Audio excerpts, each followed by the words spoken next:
नमस्कार, नमस्ते खरसाङ हेरेर बस्नुभएका हाम्रा तमाम आदरणीय दर्शक महानुप्रति म निर्मल गुरुङ यहाँलाई स्वागत गर्दछु चुनावी चर्चाको आजको विश्लेषणात्मक यस कार्यक्रममा।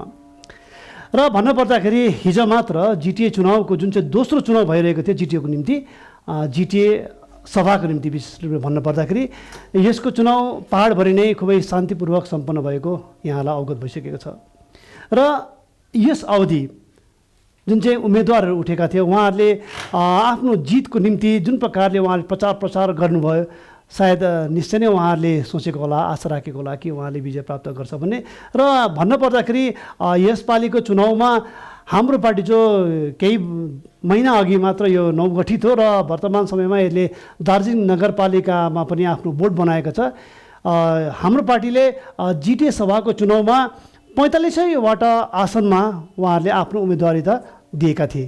त्यसरी नै एउटा सर्वबृहत पार्टी हो अहिले वर्तमान समयमा हामी मान्न सक्छौँ भारतीय गोर्खा प्रजातान्त्रिक मोर्चा, जसका अध्यक्ष हुनुहुन्छ अनित थापा। उहाँले 35वटामा भने सोझो रूपमा उम्मेदवारिता दिएका थिए र उहाँको सायद एउटा गठजोड भन्न सक्छौँ या के भन्न सक्छौँ, या अप्रत्यक्ष या प्रत्यक्ष रूपमा हामीले तृणमूल कङ्ग्रेससँग पनि पाएका छौँ। र यसले गर्दाखेरि 35-10 को रेसियोमा उहाँहरूले चुनाव लड्नुभयो र साथमा अन्य धेरै स्वतन्त्र उम्मेदवारहरू बनिरहेको थियो।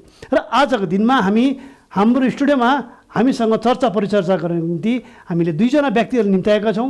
हुन त उहाँहरू हाम्रै परिवारका सदस्यहरू हुनुहुन्छ र एकजनाको परिचय दिन पर्दाखेरि चाहिँ यहाँ पूर्वमा एक राजनीतिकसँग संलग्न व्यक्ति पनि हुनुहुन्छ, उहाँ शिक्षाविद हुनुहुन्छ, साहित्यकार हुनुहुन्छ, अनि सबैभन्दा उत्कृष्ट उहाँको कुरा गर्न पर्दाखेरि चाहिँ उहाँ खुबै असल उद्घोषक हुनुहुन्छ। र यसभन्दा अघि पनि यहाँले हाम्रो च्यानलमा आएर एउटा राजनीतिक विश्लेषकको रूपमा पनि यहाँले आफ्नो परिचय राख्न सक्नुभएको छ। र यहाँ हुनुहुन्छ युवराज सुन्दास सर, यहाँलाई स्वागत छ। नमस्कार। सर्वप्रथम नमस्ते खरसाङले मलाई यसरी बारम्बार समय समयमा राजनीतिक चर्चा परिचर्चामा अंशग्रहण गरिदिनु भएकोमा म आन्तरिक हृदयबाट आभार व्यक्त गर्छु। र हिजै मात्रै गणतन्त्रको सबैभन्दा ठुलो पर्व मानिन्छ चुनावलाई, जो जिटिएको चुनाव सम्पन्न भयो र अब 45जना निर्वाचित हुन गइरहेको सभासदहरूको भाग्य स्ट्रङ रुममा सुरक्षित छ। 2 दिन पश्चात यति बेला 12-1 बजेको समयमा त सायदै फलाफल घोषणा भइसकेको हुन्छ भन्ने मलाई आशा लाग्छ। र यस चर्चालाई हामी अघि बढाउनेछौँ र म फेरि पनि आन्तरिक हृदयबाट नमस्ते खरसाङ अनि हाम्रो निर्मलज्यूलाई आभार व्यक्त गर्न चाहन्छु। धन्यवाद। र यसरी उहाँले आफ्नो परिचयसँगै जुन चुनावको परिणाम विषय पनि उहाँले हल्का रूपमा तपाईँलाई सङ्केत दिइसक्नु भएको छ। हो, हिजो मात्र यो 26 तारिक जुनको दिन जिटिए सभाको चुनाव सम्पन्न भयो भने आगामी 29 तारिक यानि कि बुधबारको दिन लगभग यही समय जो अहिले हामी रेकर्डिङ गरिरहेका छौँ है, लगभग 12-1 बजीको भित्र चाहिँ सम्पूर्ण पिक्चर नै क्लियर हुन्छ भनेर साँचेको छौँ। यसरी नै अहिले तपाईँले हामीसँग फ्रेममा देखिरहनु भएको छ हाम्रो परिवारका एक अत्यन्त महत्त्वपूर्ण सदस्य उमेश कार्कीडोली। र यहाँबारे भन्नुपर्दाखेरि यहाँ हाम्रो समाचार वाचक पनि हुनुहुन्छ। उहाँले विभिन्न कार्यक्रमहरूलाई सञ्चालन गर्ने हुन्छ र चुनावी चर्चा भनेर जुन चाहिँ कार्यक्रम रहेको थियो त्यसमा यहाँले विशेष रूपले मुख्यतः हामीले यो खरसाङ क्षेत्रमा जति पनि उम्मेदवारहरू थियो उहाँसँग अन्तर्वार्ता लिएर धेरै कुरो त निश्चय नै जाने भन्ने आशा गरेको छु। र उमेशज्यू, तपाईँलाई पनि आजको यस कार्यक्रममा स्वागत छ। नमस्कार तमाम आदरणीय दर्शक महानुभावहरू, म उमेश कार्कीडोली चुनावी चर्चामा उपस्थित छु। सधैँ तपाईँले यो फ्रेममा म एक्लैलाई देख्नुहुन्थ्यो। मैले विभिन्न हाम्रा उम्मेदवारहरूसित चर्चा परिचर्चा गरिसकेका छौँ, उहाँहरूको मुद्दाहरू तपाईँहरूसँग साझा गर्छौँ। तर आजको चुनावी चर्चा हामीले भिन्नै तरिकाले सुरु गरिरहेका छौँ। आजको चुनावी चर्चामा हामी 3जना व्यक्तिहरू छन् र जे होस् हिजो चुनाव सम्पन्न भयो जिटिएको र एउटा सबैभन्दा शान्तिको कुरो के छ भनेदेखि हिजोको जुन चुनाव सम्पन्न भयो त्यो शान्ति रूपमा कुनै झै झगडा नभई कुनै अशान्ति नभई पहाड का मानिसहरूले शान्तिको सास फेरेको, साथै हामीले पनि शान्तिका सास फेरेका छौँ र यसको निम्ति हामी सम्पूर्ण हाम्रा पहाडका राजनैतिक दलहरू अनि हाम्रा जति पनि पहाडका मानिसहरू हुनुहुन्छ यहाँ सबैलाई हामी नमस्ते खरसाङ च्यानलबाट हार्दिक धन्यवाद साथै आभार व्यक्त गर्छौँ। हिजोको शान्तिको निम्ति हामी सबैले मतदान प्रयोग गर्यौँ र हेरौँ 29 तारिकको जुन परिणाम आउँछ त्यसमा कसको भाग्य खोलिन्छ अनि कसको दिन खोलिन्छ अनि कसले जनसम्पर्क जनसेवा गर्न पाउनेछन् हामी हेर्दैछौँ। हजुर, उमेशजीले भनिहाल्नुभयो है, आगामी 29 तारिकको दिन निश्चय नै यो अघि युवराज सुन्दासज्यूले पनि भनेको जस्तै यो जुन चाहिँ एउटा परिणामको लागि जुन चाहिँ परिणाम हुने एउटा के भन्नु अब हामीले भन्दाखेरि चाहिँ आउने जुन सम्भावना रहेको छ त्यो सिक्रेट ब्यालेट बक्समा अहिले बन्द भइसकेको छ र जब यो खोलिन्छ तब यसले निर्णय गर्नेछ है। र आजको चुनाव चर्चालाई अब सुरु गर्न अघि सर्वप्रथम त म जिटिए वास्तवमा गोर्खाल्यान्ड क्षेत्रीय प्रशासन के हो र यसको सन्धि अनि कसरी प्रारूपमा आएको थियो र यसको प्रथम चुनाव कहिले भएको थियो र दोस्रो चुनाव त हिजो 26 तारिक जुनमा मात्र भएको छ र यो विषय हामीसँग जानकारी राख्नु निम्ति म विशेष हाम्रो उमेश कार्कीडोलीज्यूलाई निवेदन गर्न चाहन्छु। हामीले धेरैपल्ट यहाँलाई जानकारी पनि गराएका छौँ कि जिटिएको गठन किन गरी कुन उद्देश्यले गरेको र पुनः यहाँहरूलाई म यो विषयमा जानकारी गराउन चाहन्छु। यो दार्जिलिङ क्षेत्रको जुन चाहिँ सामाजिक आर्थिक र आधारभूत संरचना सँगसँगै शैक्षिक सांस्कृतिक एवं भाषिक विकासलाई तीव्रता दिन र गोर्खाहरूको जातीय पहिचान स्थापित गरी जनताको चौतर्फी विकास गर्ने उद्देश्यले यस क्षेत्रको प्रशासन सञ्चालन गर्न स्वायत्त स्वशासित निकाय स्थापना गर्न उद्देश्यले यो क्षेत्रीय प्रशासन गठन गरेको थियो। 18 जुलाई 2011 मा जुन चाहिँ केन्द्र राज्य र गोर्खा जनमुक्ति मोर्चाका प्रतिनिधिहरूमाझ त्रिपक्षीय सम्झौतामा यो भएको थियो। यहाँहरूलाई स्मरण गराउन के चाहन्छु भने जुन चाहिँ प्रथम जिटिएको चुनाव भएको थियो त्यो 29 जुलाई 2012 मा भएको थियो। पुनः 2017 मा फेरि एकचोटि यो दोस्रो चुनाव हुनुपर्ने थियो तर कतिपय कारणवश हुन सकेन। जे होस् 2022 मा यो हिजै मात्रै जुन जिटिएको चुनाव दोस्रो चुनाव सम्पन्न भयो।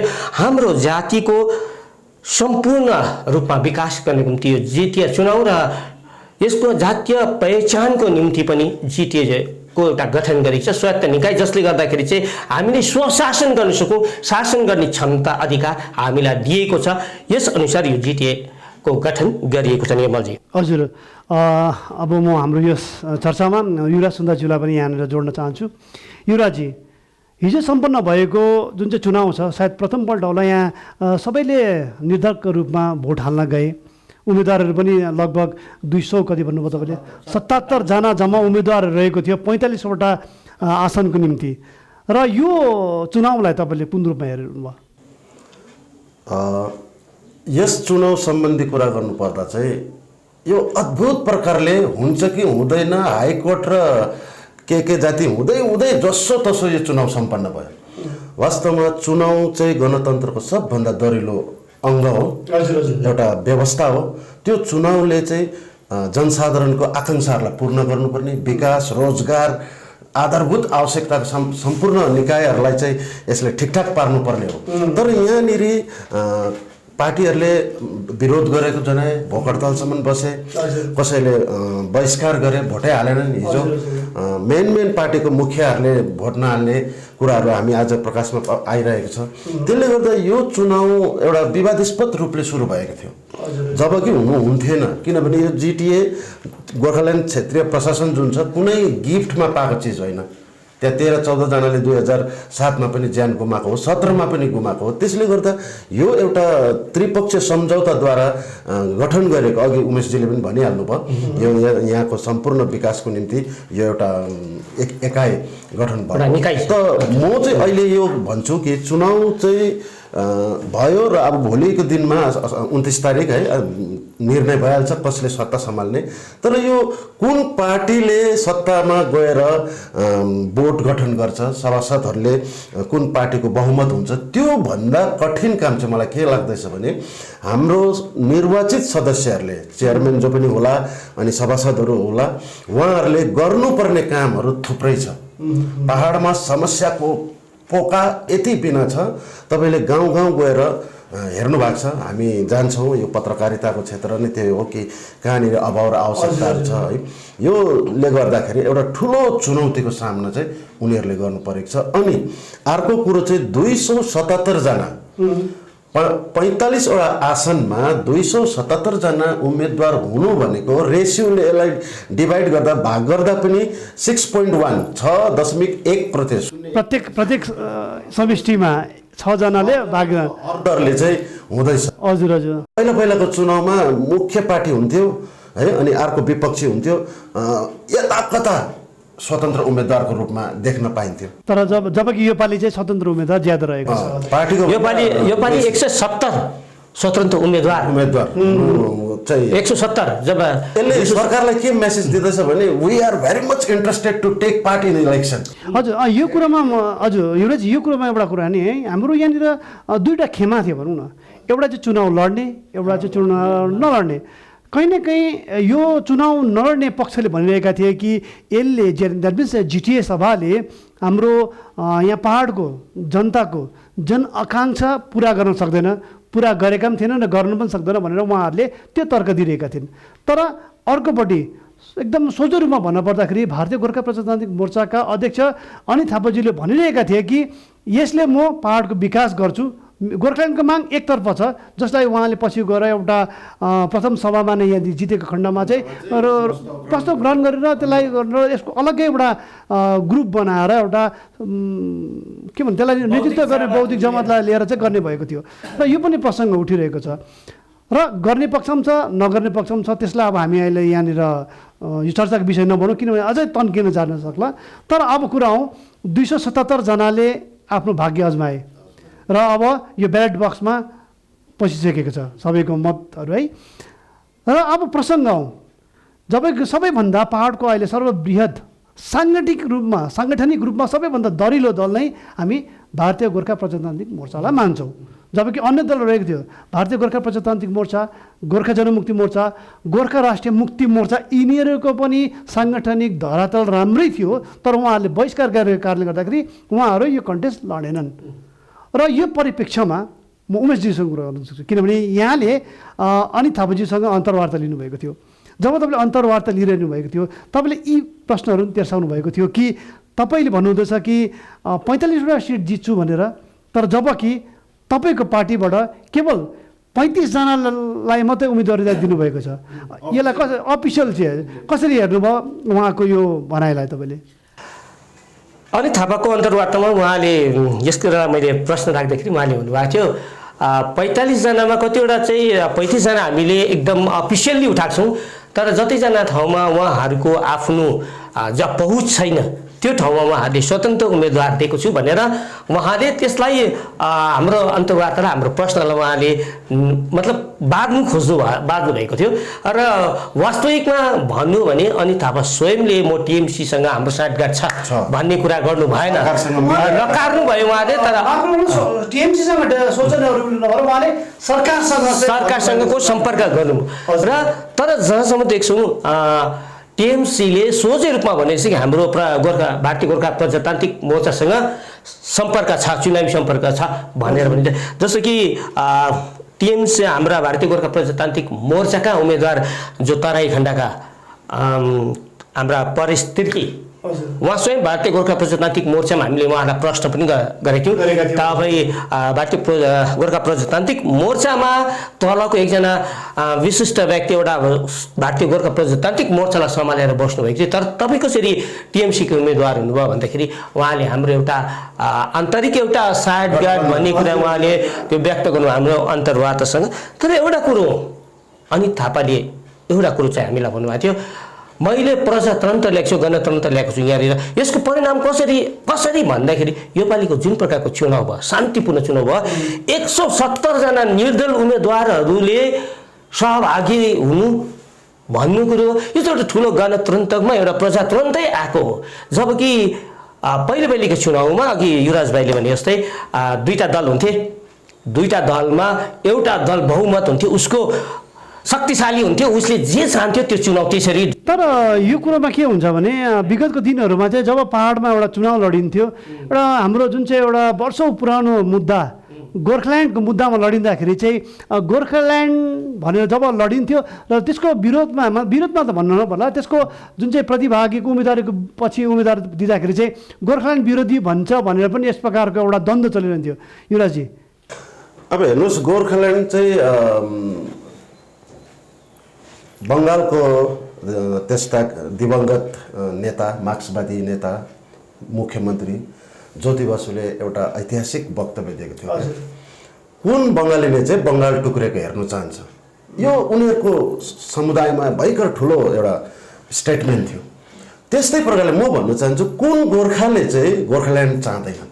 विश्वभरिको गोर्खाले गोर्खाल्यान्ड चाहिन्छ, एउटा अस्तित्व, एउटा चिनारी, हामीलाई जुन अहिले पनि विदेशीको लान्छना लगाइन्छ त्यसको एउटा मुतोड जवाब गणतान्त्रिक ढङ्गमा र संसदमा पारित भइसकेपछि त्यो एउटा हाम्रोबाट धब्बा मेट्छ भन्ने छ। तर यो कुनै रोड म्याप बेगरको आवेशमा आएर, भावनामा आएर जहिले तहिले गोर्खाल्यान्ड भनेर आमा माटो, यो च्याप्टरहरूलाई चाहिँ गरिखाने भाँडो बनाउनु हुँदैन राजनैतिक पार्टीहरूले। अनि अहिले बिस्तारै मान्छेले यो पनि बुझ्यो, यो चुनावमा त्यति गोर्खाल्यान्ड भएन, कुनै पनि पार्टीले खोलेर हामी गोर्खाल्यान्डको निम्ति चुनाव लडेको भनेन। यहाँ विकासको कुरा छ, समृद्धिको कुरा छ, शान्तिको कुरा छ। त्यसले गर्दा बिस्तारै जनमानसमा पनि यो कुरा एक्सेप्ट गर्दैछ कि गोर्खाल्यान्ड चाहिन्छ। तर यसरी जति बेला पाए त्यति बेला अनि के अरे त्यो चुनावी मुद्दा त्यो नबनाऊ भन्ने एउटा उदाहरणको रूपमा पनि मान्छेले स्वीकार गरेको हो योपालि। हजुर, र यो त अब कुरो थियो दर्शक महानुभाव, यसरी हामी चुनाव चर्चामा आज हामी हिजो मात्र भएको चुनाव जिटिए सभाको चुनावलाई लिएर र भविष्यमा जाने 29 तारिक हुने सम्भावनाहरूको विषय अब हामी चर्चा परिचर्चा गर्न गइरहेको छौँ। र यहाँले उमेशजीले बताउनुभयो कि गोर्खाल्यान्ड क्षेत्रीय प्रशासनको गठन कसरी भएको थियो, प्रथम चुनाव कसरी भएको थियो, के उद्देश्य राखेर चाहिँ यसको गठन भएको थियो। र यसरी नै युवराज सुन्दासज्यूले बताइहाल्नुभयो कि यसपालिको चुनावमा गोर्खाल्यान्डको मुद्दा हावी नभएर विकासको मुद्दालाई लिएर नै पार्टीहरू, जो पनि पार्टीहरूले यसमा प्रतिभागी दिनुभयो है, र यी मुद्दाहरूलाई लिएर उहाँहरू अघि बढेको थियो भने अब कुरा आउँ सम्भावना लिएर सम्भावनाहरू के कस्तो रहेको छ भनेर म अब हाम्रो विशेष चुनाव विश्लेषकको रूपमा आज मैले यहाँलाई निमन्त्रणा गरेको छु। युवराज सुन्दासज्यू, हिजोको चुनावमा जुन प्रकारले मानिसहरूको एक प्रकारले मैले व्यक्तिगत रूपमा हेर्न पर्दाखेरि म जुन जग्गाहरूमा गएँ है, तिनधारेमा गएँ, महानदी गएँ, शिविटार गएँ, यता दुधे पाख समतल क्षेत्र पनि कभरअप गर्न पर्दाखेरि चाहिँ मैले विगतको तुलनामा मानिसहरूको जोस एकदमै कम्ती पाएँ। जबकि मेरो आफ्नै बुथ है, त्यहाँ जाँदाखेरि पनि पहिला त्यहाँ लाइन लाग्ने गर्थ्यो। जुन समयमा म त्यहाँ गएको थिएँ, पछि फेरि 3-4 बजीको जुन चाहिँ एउटा फाइनल हुन्छ, त्यहाँ पनि जुन चाहिँ रस हुनुपर्ने थियो एकदमै थिएन। यसलाई तपाईँले कुन रूपमा हेर्नुहुन्छ? मैले यसलाई गहिराइमा अध्ययन गरेँ। म पनि गएँ, 2-4वटा बुथ घुमेँ।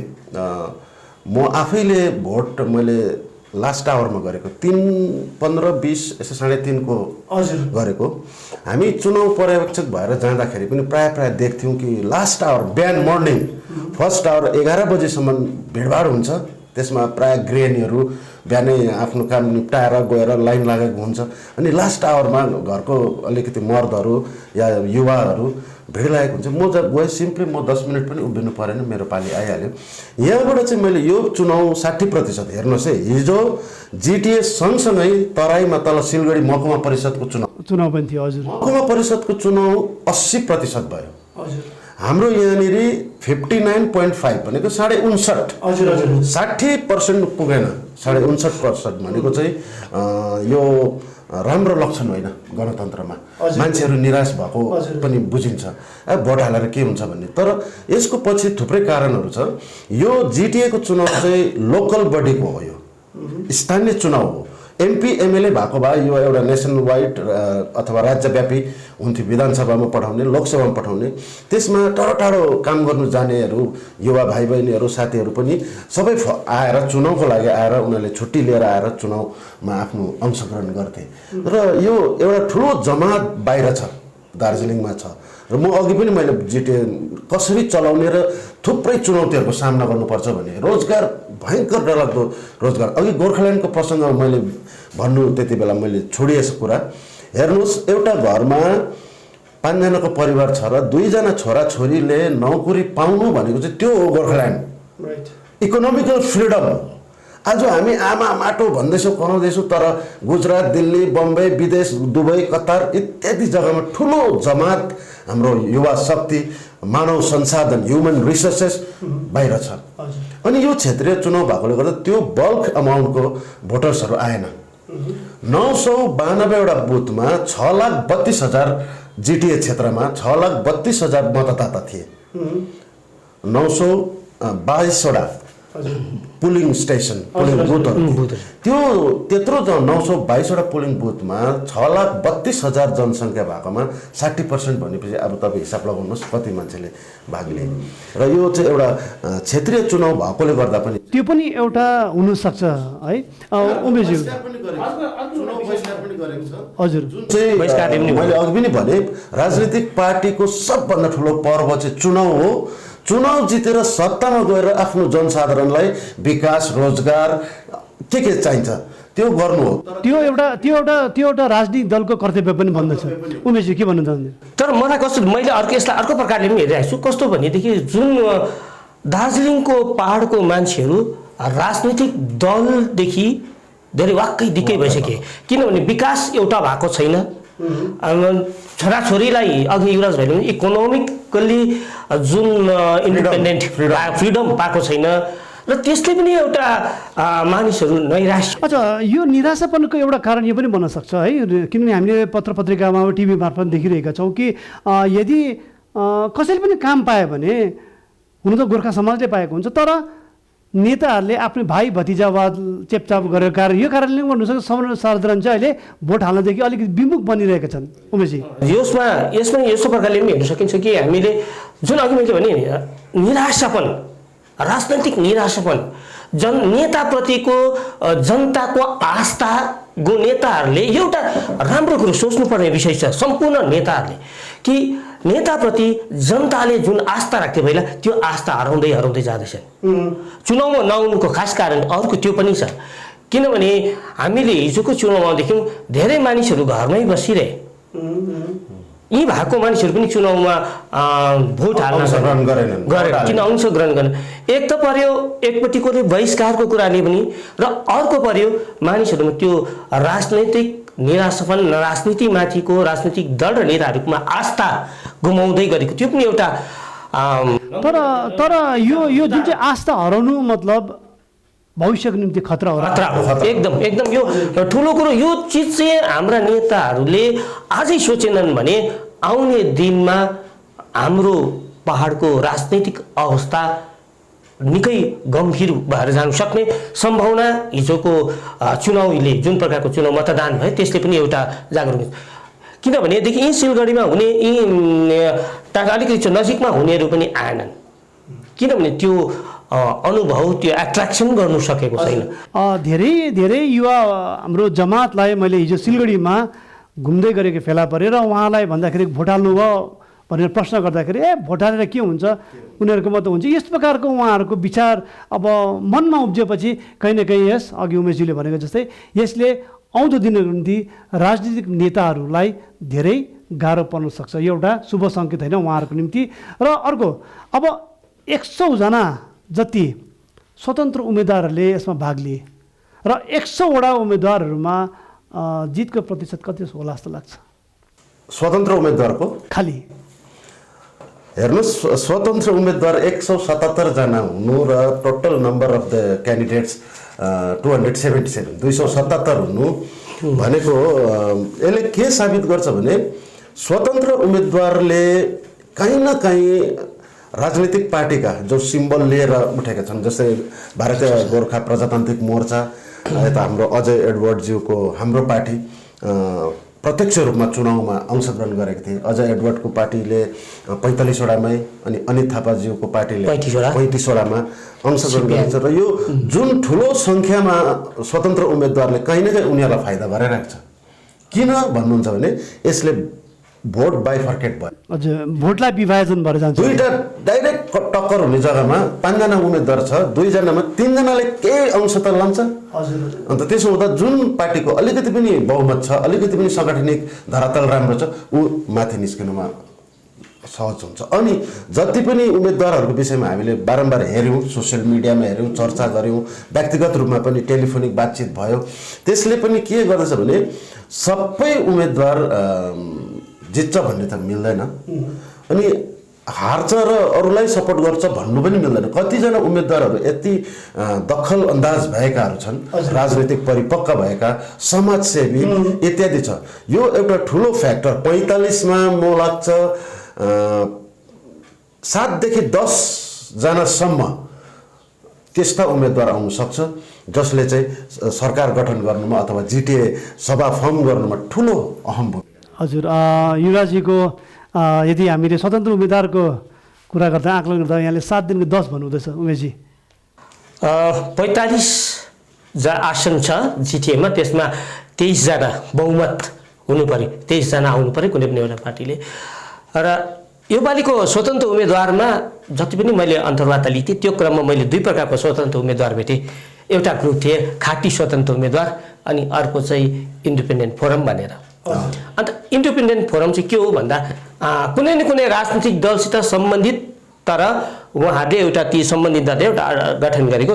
उहाँहरूको भन्ने कुरा चाहिँ जो ओपन गोल पोजिसन नछोडौँ भन्ने हजुर यो प्रकारको क्यान्डिडेटहरू पनि थियो, क्यान्डिडेटहरू पनि थिए। त्यसले गर्दाखेरि अघि युवराज भाइले भनेका जस्तै कुराहरूमा म अलिकति सहमत यसकारण पनि दिन्छु, खाटी स्वतन्त्र उम्मेदवारलाई जित्नु निकै गाह्रै हुन्छ होला। तर जुन अघि भने नि मैले इन्डिपेन्डेन्ट फोरमबाट आएको, किनभने उहाँहरूको राजनीतिक ब्याकग्राउन्ड छ है, उहाँहरूसँग कुनै कुनै नै राजनीतिक पोस्ट होल्ड गर्ने मान्छेहरू छ, पोस्ट होल्ड गर्ने बसेका उम्मेदवारहरू भइरहेको छ। त्यसले गर्दाखेरि उहाँहरूलाई कुनै न कुनै रूपमा पछाडिबाट भए पनि उहाँहरूलाई अप्रत्यक्ष रूपमा भए पनि त्यो पार्टीको सहयोग। तर म एउटा प्रश्न गर्न चाहन्छु दुईजनालाई, जो इन्डिपेन्डेन्ट फोरमको कुरा गरेर आउनुहुन्छ है, खाँटी स्वतन्त्र उम्मेदवारको त अब हामी कुरै छोडिदिउँ, तर जुन चाहिँ एउटा दलगत राजनीतिदेखि केही समयको लागि हुनसक्छ उहाँ रिजाइन दिएर भए तापनि उहाँहरू इन्डिपेन्डेन्ट भनेर लड्नुभयो, तर के त्यो दलको मानिसहरूलाई उहाँले सठिक ढङ्गमा उहाँको सपोर्टरलाई यो कुरो पुर्याउन सके कि त? जस्तै हेर्नुपर्दाखेरि हाम्रो गोर्खा जनमुक्ति मोर्चाका भाइस प्रेसिडेन्ट हुनुहुन्छ डाक्टर लोप्साङ लामा हुनुहुन्छ। यही नै हामीले खरसाङकै गोर्खा जनमुक्ति मोर्चाकेहरू भने महासचिव हुनुहुन्थ्यो टाउन कमिटीका रोहित स्याङ्बोज्यू, उहाँ पनि रिजाइन दिएर इन्डिपेन्डेन्ट हुनुभयो। तर के उहाँले आफ्नो पार्टीको जुन चाहिँ क्याडर रहेको थियो तिनीहरूलाई यो सन्देश पुर्याउन सके कि मैले चाहिँ यो कारणले गर्दा मात्रै लडिरहेको छु भन्ने? हेर्नुहोस् निर्मलजी, त्यस्तो भारी विद्वान त कुरा होइन यो। राजनीतिमा कहिले पनि अचानक हुँदैन, यसको प्रि प्लान हुन्छ। यो गहिराइसँग सुन्नुहोस्, दर्शकवृन्दलाई पनि अनुरोध गर्छु तपाईँहरूले यो अधिकभन्दा अधिक हेरेर सेयर गर्नुहोस्। हाम्रो विश्लेषण तपाईँलाई कस्तो लाग्छ, क्रिया प्रतिक्रिया चाहन्छौँ। कहिले पनि अचानक केही हुँदैन, त्यसको अघि माथिल्लो लेभलमा माथिल्लो तहमा काम भइरहेको हुन्छ, जसको नमुना चाहिँ यो हो। आज चुनाव बहिष्कार गर्छु भनेर हाम्रो बहिष्कारको उस मुद्दामा उहाँ 4 दिनसम्म भोक हडताल पनि बस्नुभयो है, विमल गुरुङज्यू। उहाँको टेक त्यसलाई हामी मान्नुपर्छ। तर उहाँको पार्टीको पोस्ट होल्ड गर्ने मान्छेहरू अघि भनिहाल्नुभयो, कोही सेक्रेटरी थिए, कोही प्रेसिडेन्ट थिए, कोही संयोजक थिए, भाइस प्रेसिडेन्ट। उनीहरूले चुनाव लड्नु भनेको चाहिँ यहाँ आफै आफमा पनि कन्ट्राडिक्सन देखा पर्दैछ। यसले गर्दा उनको विरुद्धमा उठ्ने मान्छेले प्रचारमा बहुत सहयोग भइरहेको छ।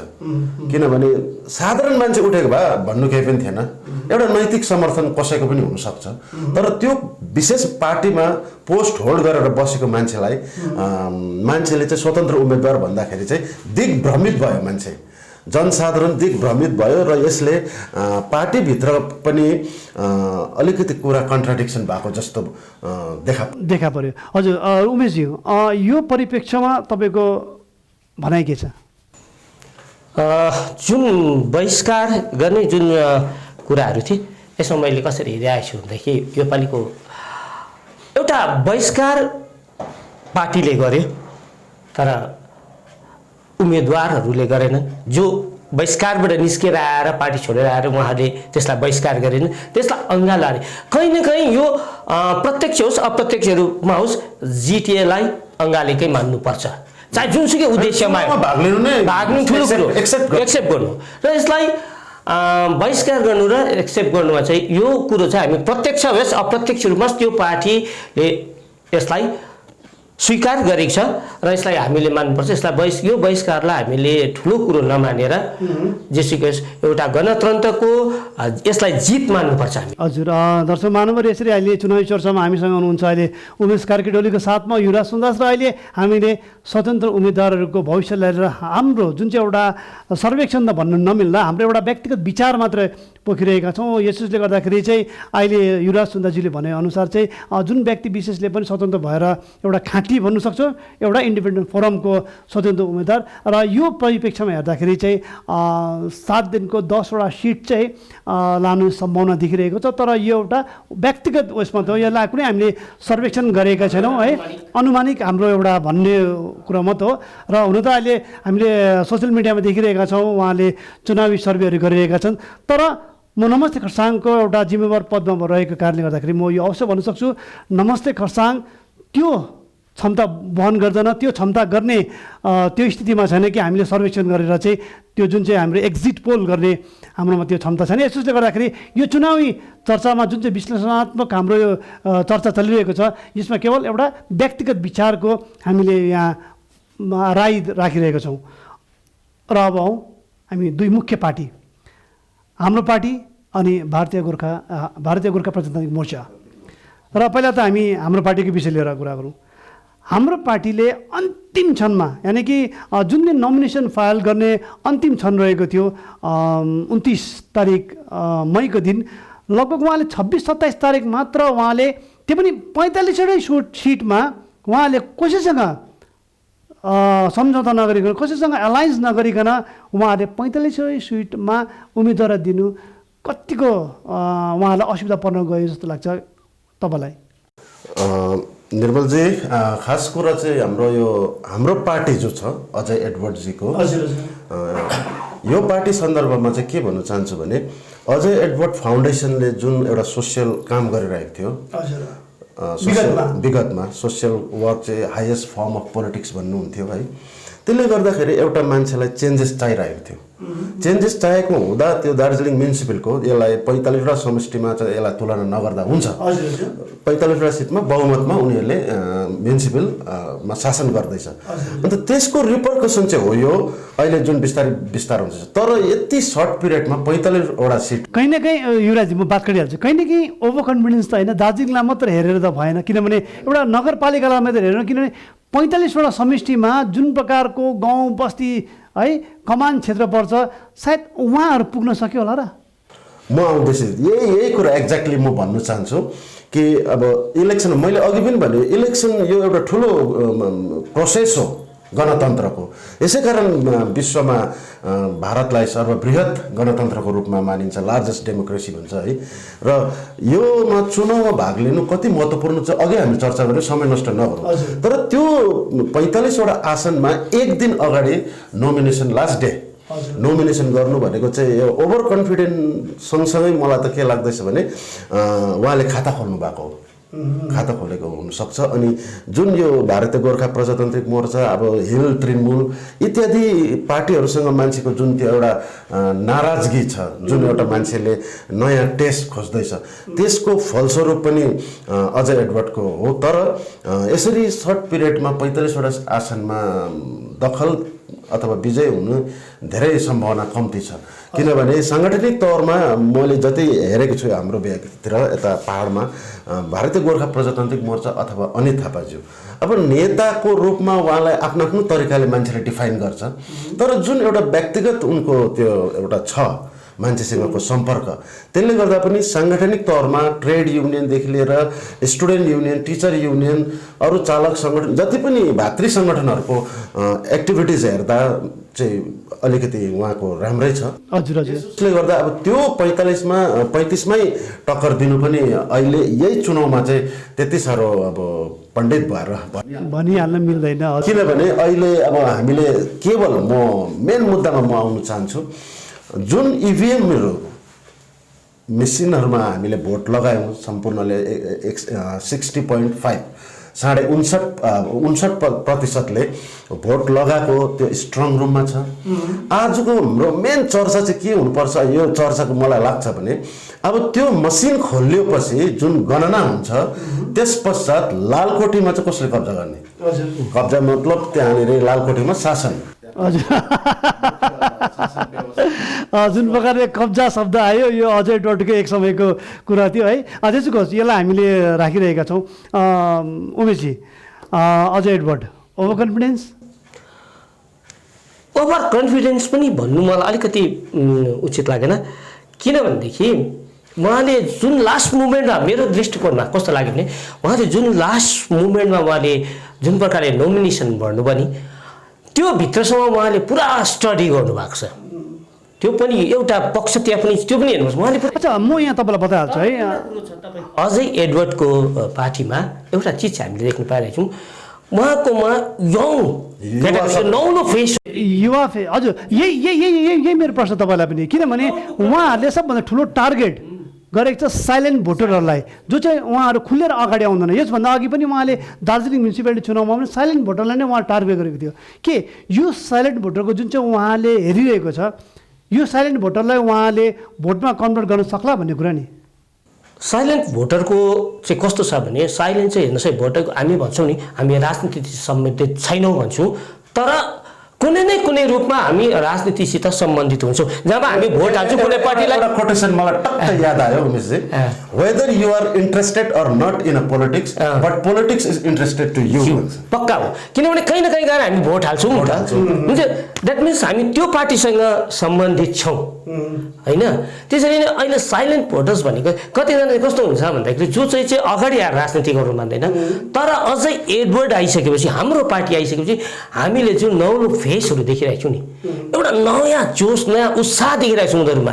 किनभने सबै राजनीतिक खप्पिस छैनन् त्यहाँनिर। जस्तो हाम्रो भारतीय गोर्खा प्रजातान्त्रिक मोर्चामा हेऱ्यौँ भनेदेखि त्यहाँनिर खप्पिस राजनीतिज्ञहरू छन्। अजय एडवर्डको मात्रै, अजय एडवर्ड पनि खप्पिस राजनीतिज्ञ होइनन्, उनी एकजना सामाजिक होइन। यो साइलेन्ट भोटरमा चाहिँ मेरो आफ्नै मन छ, त्यो हुनसक्छ म गलत पनि होला। चुनावको चाहिँ मुख्य अंश हिरो नायक चाहिँ उम्मेदवार हो। उम्मेदवारमा पनि भर पर्छ है। म फल्ना पार्टीको भनेर त्यो दागी उम्मेदवार छ, यसको ब्याकग्राउन्ड राम्रो छैन, उसको समाजमा छवि राम्रो छैन भने विगत चुनावहरूमा राम्रो दलहरूले एउटा साइलेन्ट भोटरले मेरो एक मिनट पनि लाग्दैन। साइलेन्ट भोटरले चाहिँ त्यति बेला आफ्नो मत खसालेको हुन्छ जति बेला चाहिँ उसले रोचाएको क्यान्डिडेट हुन्छ। योपालि अझ एडवर्डले जुन प्रकारले माइकिङ गरेर उहाँले ठाउँमा क्याम्पेनिङ रोड सो गर्यो, त्यसको परिवर्तन यात्रा भनेर जुन गर्दैछ र हेर्नुहोस् एउटा कुरो सिपिआइएमले पनि दिएको छ आफ्नो उम्मेदवार होइन, 12 जना दिएको छ, टिएमसीले 10 जना दिएको छ, कङ्ग्रेसले 5 जना, अनि भारतीय गोर्खा प्रजातान्त्रिक मोर्चा यिनीहरू धेरै पुरानो दलहरू हो। उनीहरूले 45 दिनु सकेन, तर अझै एडवर्डको पार्टी हाम्रो पार्टीले 45वटा उम्मेदवार दिएको र यो पालिको चुनावको डाइरेक्ट प्रतिद्वन्दी चाहिँ भारतीय गोर्खा प्रजातान्त्रिक मोर्चा र हाम्रो पार्टी माझ हुनेछ। सोच प्रतिद्वन्दी छ यो पालिको, अनि बोर्ड पनि यो दुईटामा कुनै एउटाले गठन गर्न सक्छ। अब सोझै प्रश्न गरिहाल्नु है, किन बोर्ड त अब हामीले देख्दाखेरि यही दुई दलहरूमा जनै एउटा गरिन्छ। अघि हामीले सम्भावित स्वतन्त्र उम्मेदवारको रूपमा 7 दिनको 10वटा आकलन गरियौँ है। उमेशजी, अब तपाईँलाई मौका दिन चाहन्छु।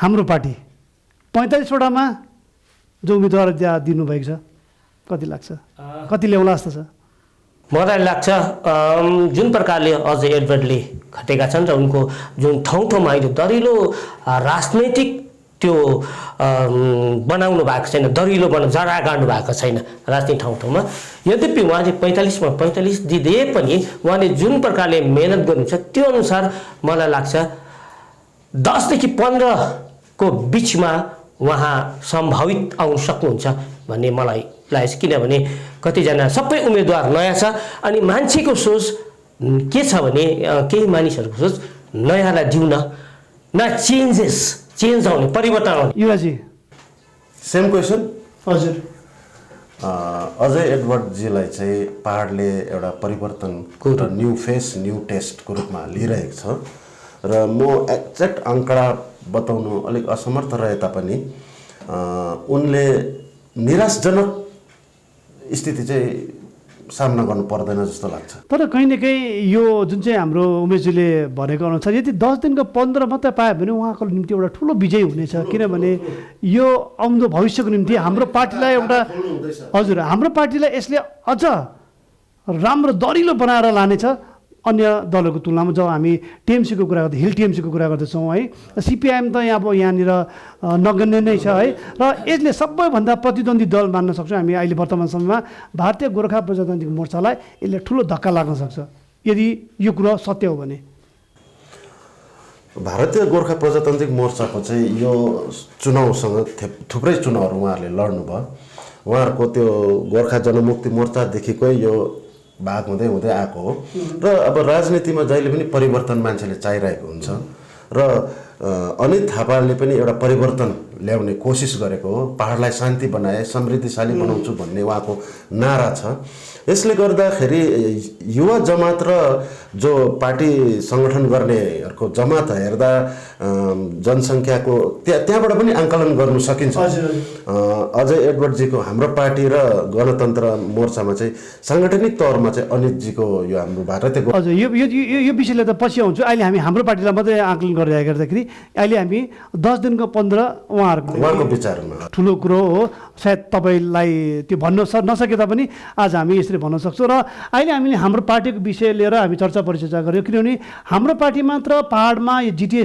सभाको चुनावमा एउटा यस्तो पार्टी थियो जसले 45 वटामा 45जना प्रतिभागी दिएका थिए र हाम्रो उमेश कार्की डोलीज्यूको एउटा आकलन अनुसार सम्भवतः यो 10 दिनको 15 जित्छ भने उहाँले आफ्नो सम्भावना व्यक्त गर्नुभयो तर अघि पनि भनिहाले यो सम्भावना हामी एउटा व्यक्ति विशेषको मात्र हो यो च्यानलको होइन हामी सर्वेक्षण गर्ने कुनै त्यस्तो क्षमतावान एकाइ पनि होइन यसोले गर्दाखेरि यसलाई हाम्रो दर्शकहरूले सोचिदिने विचार गरिदिने भने यहाँबाट अझ सही नमानिदिने एउटा चर्चाको विश्लेषणको एउटा हामीले कुरा मात्र राखिरहेका छौँ अब कुरा गरौँ सर्ववृहत दलको पछि गरौँला तर टिएमसीको कुरा गरौँ र सबैभन्दा मुख्य कुरो चाहिँ मलाई के लाग्यो भन्दाखेरि टिएमसीबाट कतिपय भारतीय गोर्खा प्रजातान्त्रिक मोर्चाकै मान्छेहरूले अघि यहाँले बताउनुभयो पहाड तराईबाट परेश तिर्कीजी हुनुहुन्थ्यो र परेश तिर्कीकै अगेन्स्टमा पहाडमा जब गोर्खाल्यान्ड आन्दोलन तीव्र रूपमा फैलिरहेको थियो त्यो समय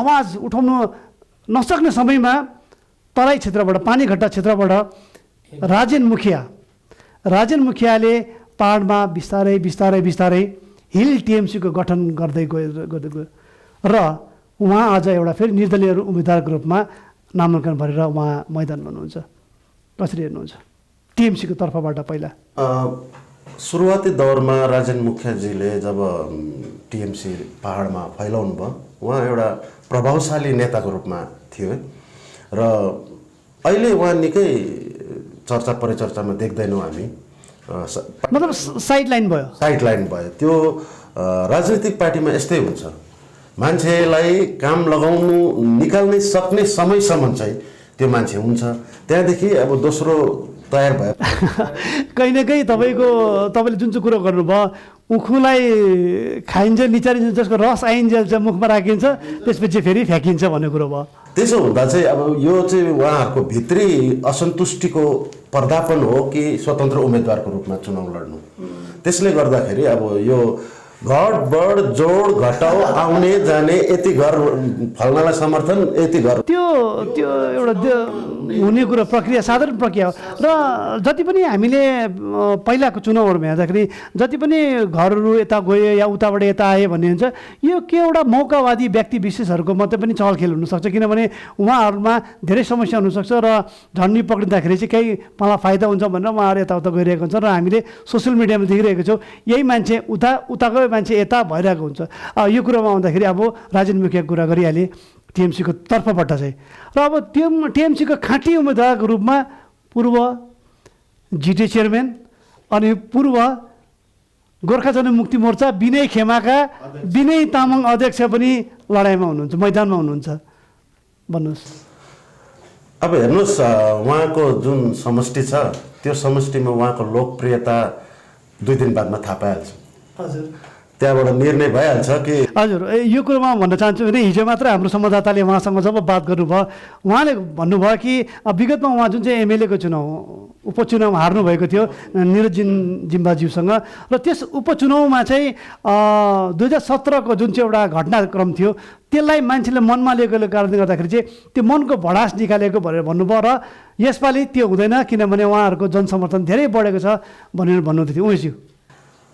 मलाई चाहिँ कस्तो लाग्छ भने जुन 2017को कुरा निस्किहाल्यो है यहाँ कुरा किनभने विनय तामाङको कुरा गर्दाखेरि चाहिँ तर पनि त्यो विचार मान्छेको अहिलेसम्म पनि यथावत छ। मान्छेले त्यो एकपल्ट जब त्यो प्रभाव पर्छ नि त्यो यथावत बचिरहन्छ।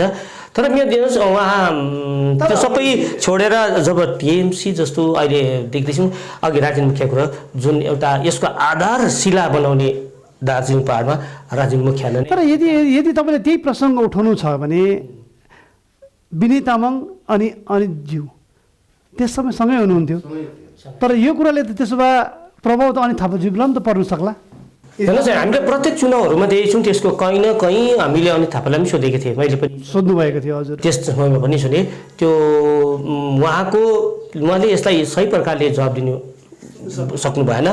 तर के भने मान्छेको मनमा अहिले पनि हामी देख्छौँ नि विभिन्न सोसियल मिडियाहरूमा उहाँहरूप्रतिको जुन कमेन्ट्स छ कमेन्ट्स हामी देखिरहेको हुन्छौँ र त्यसले गर्दा पनि मान्छेमा त्यो चिज यथावत बसिरहेको छ। तर पनि उहाँहरूले जुन काम गरिरहनु भएको छ त्यो कामले उहाँहरूको त्यो चिजलाई भोलि दिनमा ढाकछोप पनि गर्नु सक्छ र उहाँहरूले दिएको योगदान पहाडलाई दिएको योगदानको आज नभए नि भोलि अवश्य त्यसको मूल्याङ्कन। हजुर यो अनित थापाज्यूले तपाईँसँगको यो जुन चाहिँ अन्तर्वार्ताको समय निश्चय नै भन्नुभएको थियो र उहाँहरूको काम राम्रो छ र म यो कामले नै जित्न चाहन्छु भनेर भन्नुभएको छ र अब मान्छेले यसपालि चाहिँ अवश्य नै मलाई जिताउँछ भनेर अनित थापाज्यूले पनि भन्नुभएको थियो। इभन दार्जिलिङको अस्ति जनसभामा पनि उहाँले खुल्ला रूपले भन्नुभयो म 4 पल्ट लगातार चुनाव हारिसकेको छु र तर पनि म जनताको निम्ति काम गरिरहेको छु जनताको निम्ति काम गर्न छोड्दिनु भन्नुभयो र यसपालि भने मलाई तपाईँहरूले एकपल्ट मौका दिनुहोस् पनि भन्नुभएको थियो है।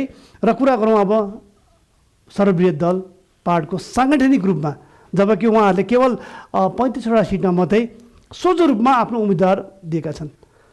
भारतीय गोर्खा प्रजातान्त्रिक मोर्चा जसको मुखिया हुनुहुन्छ अनित थापाज्यू र अनित थापाको कुरा गर्दाखेरि चाहिँ उहाँले कोरोना कालदेखि यता धेरै राम्रो काम भएको सोसियल मिडियाहरूमा पनि हामी देखेका छौँ उहाँहरूको पनि हामी कुरा गर्दाखेरि यहाँले गरे भन्ने कुरा आउँछ। तर अघि उमेशज्यूले भनेको जस्तै 2017लाई नै फेरि आकलन गरेर त जनताले हेर्दैन के देख्नुहुन्छ? 2017 चाहिँ हाम्रो गोर्खा जातिको निम्ति र पहाडको राजनीतिक घटनाक्रममा मैले अघि नै भने कुनै कुरो पनि अचानक हुँदैन राजनीतिमा। यसको स्क्रिप्ट अलरेडी लेखिएको हुन्छ निर्देशक सबै म्युजिक बजाउनेहरूदेखि लिएर सबै तयार हुन्छ। यो सत्र अचानक घटनाक्रम बदली भएर आएको छ होइन त्यो छाप छ मान्छेमा। तर अब राजनीतिमा चाहिँ मेरो एउटा साधारण विचारमा चाहिँ कर्म बोल्छ। फेरि क्षेत्रीय राजनीतिमा एकचोटि मान्छे सत्ताच्युत भइसकेपछि पुनः सत्तामा आउनु राष्ट्रिय स्तरको पार्टीहरू फर्की आउनु सक्छ तर क्षेत्रीय पार्टीहरूमा त्यो सङ्कट जहिले तहिले रहिरहेको हुन्छ एकचोटि सत्ताच्युत भइसकेपछि। तर यो 2017 र अहिले आएर 2022को यो जिटिएको दोस्रो चुनावको सन्दर्भमा अनित थापाले जुन एउटा समय बिताउनु भयो र उहाँले जस्तो प्रकारले सङ्गठनलाई विस्तार गर्दै लानुभयो, मैले अघि भने भातृ सङ्गठनहरूको हिसाबले उहाँलाई योपालिको चुनावमा विगतमा चाहिँ अब एमएलए इलेक्सनमा 2टा एमएलए इलेक्सन हार्नुभयो, तर यहाँ 35वटा आसनमा मैले अघि भने अजयजीको पनि अब म एक्ज्याक्ट नम्बर फिगर म बताउँदिनँ, किन म झुट बोल्न चाहदिनँ। यो इभिएम मेसिन 2 दिन बादमा खोलिन्छ, तर सन्तोषजनक परिणाम पाउँछ भन्ने कुरामा चाहिँ उनको र्यालीहरूबाट, उनको त्यो पदयात्राबाट, साङ्गठनिक तौरमा, अनि चुनावको समयमा बुथ कुन पार्टीको दखल छ भन्दा चाहिँ 2टा विशेष अहिले हाम्रो पार्टी र भारतीय गोर्खा प्रजातान्त्रिक मोर्चाको छ। तपाईँहरूले हेर्नुहोस्, सर्वे गर्नुहोस्, प्रत्येक बुथमा 2टा पार्टीको पुलिङ एजेन्ट थिए भनेपछि 2टा पार्टीको अस्तित्व विस्तार हुँदैछ। र यहाँले अघि कुरा गर्नुभयो सन्तोषजनकको कुरा गर्नुभयो, सन्तोषजनकको कुरा गर्दाखेरि त उहाँहरू एब्सोल्युट मेजोरिटीमा आउँदैन, नेक टु नेक फाइट हुन्छ योपालि। अनि अघि किनभने विनय तामाङज्यूले हिजो भन्नुभयो कि योपालि प्रथमपल्ट हुनसक्छ इतिहासमा, पहाडको इतिहासमा कि हङ एसेम्ब्ली, हङ यो एउटा जिटिए हुनसक्छ पनि भन्नु हुँदै थियो उहाँको विचारमा। एब्सोल्युट मेजोरिटी चाहिँ म मान्दिनँ कुनै पनि पार्टीको। यो पालिको रिजल्टमा हामी 2 दिन बादमा एक-एकवटा अङ्कडा पाइहाल्छौँ, कम्ती मार्जिनले भोट जितेको हुन्छ। पहिला हजार लाख भोट जुन हुन्थ्यो त्यस्तो हुँदैन। 6,32,000मा पनि 45वटा सिट बाँडिएको छ, त्यसले गर्दा कम्ती मार्जिनले हुन्छ।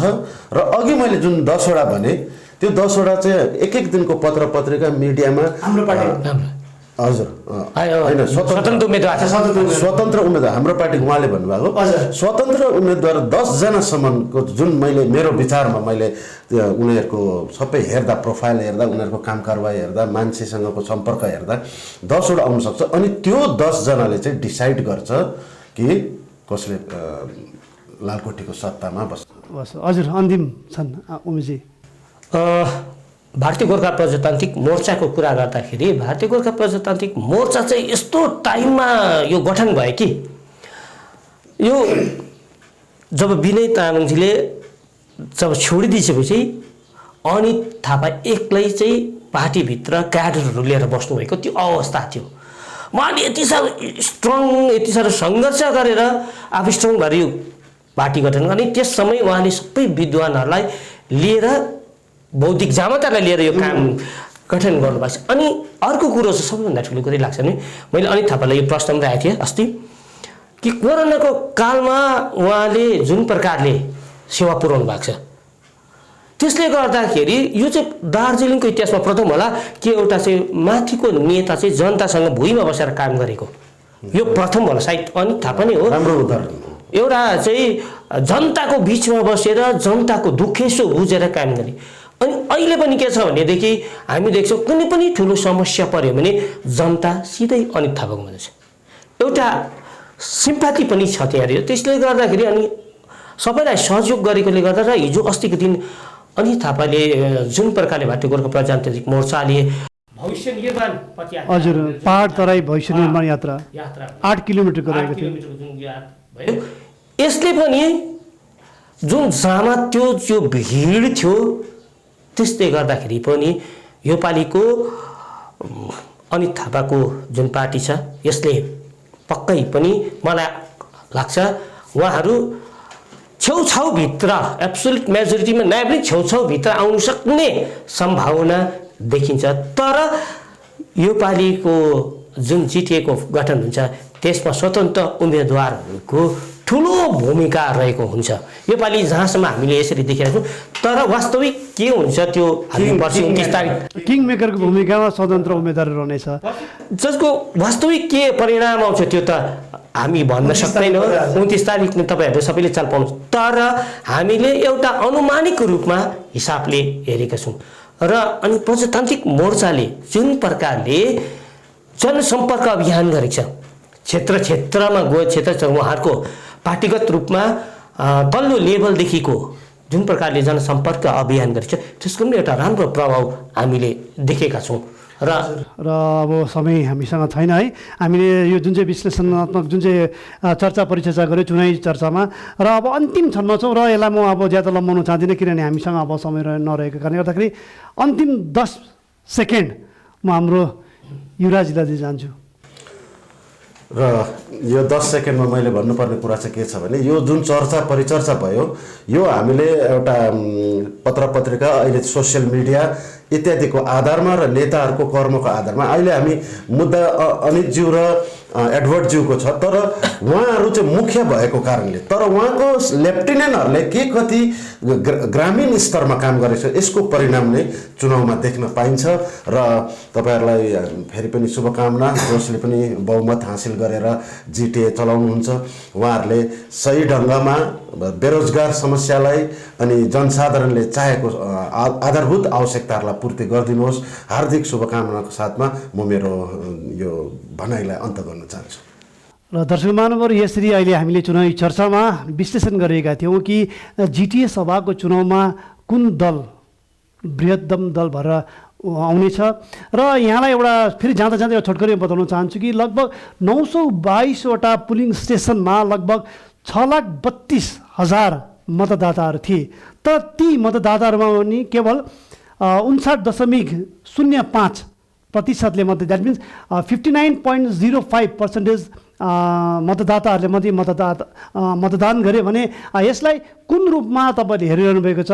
यो हाम्रो आकलन अनुसार तपाईँले हल्का रूपमा त हाम्रो युवराज सुन्दासजीले अनि उमेश कार्की डोलीजीले बताल्नु भयो र भविष्यको गर्भमा लगेको छ। ब्यालेट बक्समा अब त्यो सिक्रेट रूपमा पसिसकेको छ र 29 तारिकको दिन पनि हामी एउटा चुनावी चर्चा लिएर हामी यही 3 जना भेला हुनेछौँ र यदि सम्भव भयो भने कुनै दलको एकजना व्यक्ति विशेषलाई पनि यहाँमा निमन्त्रणा दिनेछौँ।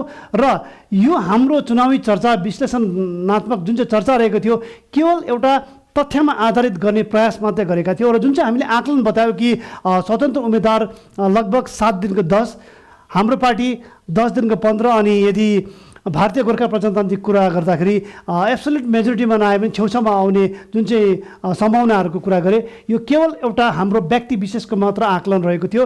फेरि पनि भन्न चाहन्छु, हामी कुनै एक्जिट पोल गरिरहेका छैनौँ, यो एउटा चुनावी हामीले दृष्टिलाई अवलोकन गरेर तपाईँहरूको समक्ष राख्ने प्रयास मात्रै गरेका हौँ र यो प्रयासलाई हजुरले निश्चय नै रुचाइदिनुहुन्छ भन्ने आशा राख्दै आजलाई यो चुनावी चर्चाबाट म निर्मल गुरुङको साथमा युवराज सुन्दास अनि उमेश कार्की डोलीलाई पनि बिदा दिनुहोस् र फेरि भेटौँला 29 तारिकको दिन। प्रतीक्षा साच्नुहोला। धन्यवाद। नमस्ते खरसाङ।